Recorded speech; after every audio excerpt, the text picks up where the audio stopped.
We begin side 2 with the other track that was re-recorded from the 1987 album, and possibly the most famous of the two, Here I Go Again. I also discussed quite a bit about this song and some of the differences and the lyrics themselves back in my 1987 review, so I'll try not to dwell so much on it this time again. The distinct opening Hammond organ that manages to carry on through most of the track to its end is played by none other than the late great John Lord, who along with drummer Ian Pace and lead vocalist David Coverdale were main members of another classic rock band, Deep Purple. And the organ, vocals, and percussion will be complemented by the guitars of Bernie Marsden and Mick Moody, as well as backing vocals of the late Mel Galley, who was among the more prominent members of a lesser-known rock band called Trapeze. But regardless of whichever version you may choose to listen to, be it this original, the re-recording that would come 5 years later, and the third USA radio mix, all three versions managed to be equally rocking. So check them out and make up your mind. You won't be wasting no more time. Next is Love and Affection. Once again spelled with the D in and being replaced with an apostrophe. This is another good old rock and roll track about what else? Love and affection. For a particular woman, as David checks her out, loving the way she walks with her skin-tight stride. The way she talks, on the other hand, though, that's a whole other thing. He can see the honey juice dripping from her lips. She must have been eating some of Lyle's golden syrup, assuming it's not something else entirely, of course. She's got the Midas touch in her fingertips. Well, David better be careful when being near her then. One touch from her and he'll be nothing more than a gold sculpture, like in Goldfinger. But it's alright. She can do anything she wants to do. Except for looking through his diary, messing with his instruments, and fiddling with his Hornby model train collection. But anything else is fine. Anything else is fine. In the chorus, he assures that he'll be alright after midnight, for he'll be riding on Cupid's train. As long as he has his ticket with him, of course. There's also a bit of a call and response between David singing the title of Love and Affection, and a bit of a nice guitar as well. Not to mention throwing a brief yet fantastic Keith Emerson-esque organ solo about 2/3 in. This is one groovy song that you might love and be affected by. Then we have Rock and Roll Angels, yet again spelled with the D in and being replaced with an apostrophe. Was it really that hip in the early 80s?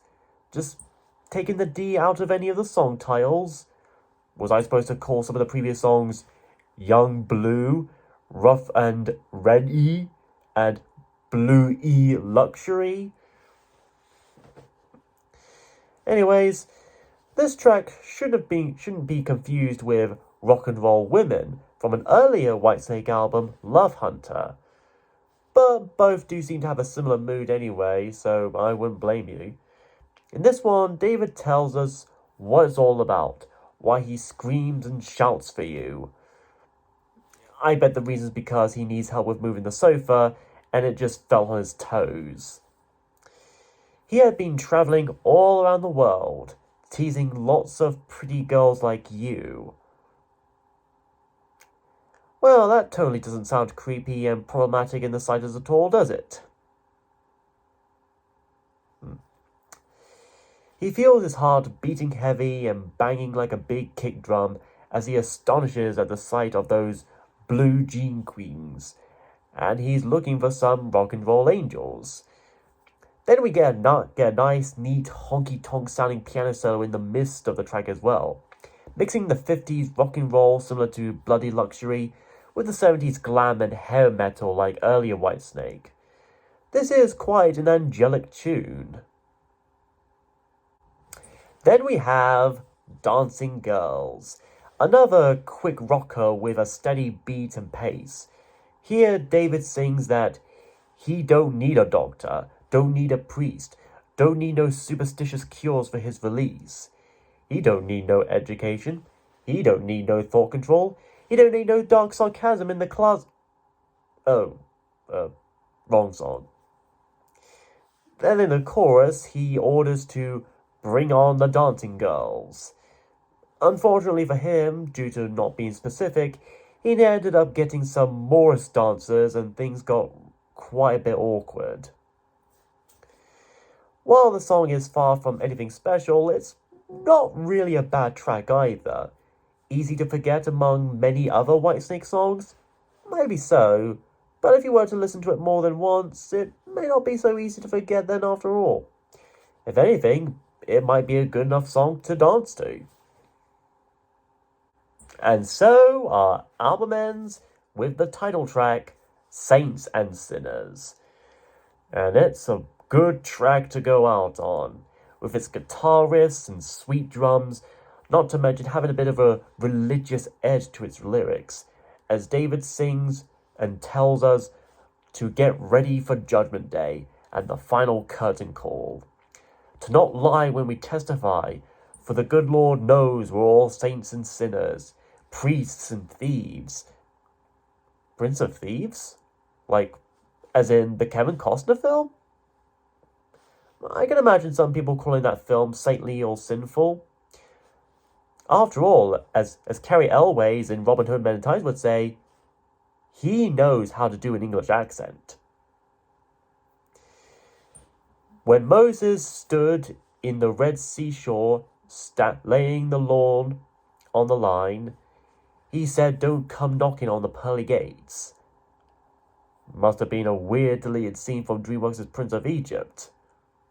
Or Ridley Scott's Exodus, Gods and Kings. And what Whitesnake song wouldn't ever be complete without some sort of guitar solo? And boy howdy, does this one deliver just as well as the tracks before it. And the song soon gradually fades out to a close as the title is repeatedly sung over and over yet again. The Lord indeed does make us thankful. Thankful that good old rock music like this still exists. Well anyways, this album is pretty good. While it may seem a bit standard for both the hard rock genre and for the time of the early 80s, it's still pretty decent and would indeed partake in setting the notion for glam rock and hair metal, even in later Whitesnake albums such as the 1987 album. The original version of Here I Go Again is definitely being the main highlight for me here. Not just from how different it may compare to its later, more popular re-recording 5 years later, but also just from how brilliant it is on its own. So yeah, if you're into hard rock, blues rock, glam rock, or hair rock of the late 70s to early 80s, I definitely recommend this album. But for everyone out there who has already listened to this album before, what do you folks think? Do you think this has the better and superior version of Here I Go Again and Crying in the Rain? Or do you think 1987 has the better versions? Or do you prefer another Whitesnake album altogether? Feel free to let me know of your thoughts down below in the comments. Next time is the 99th episode of the show. And for such a special occasion, I think I might tackle the swan song, or rather swan album, of Led Zeppelin.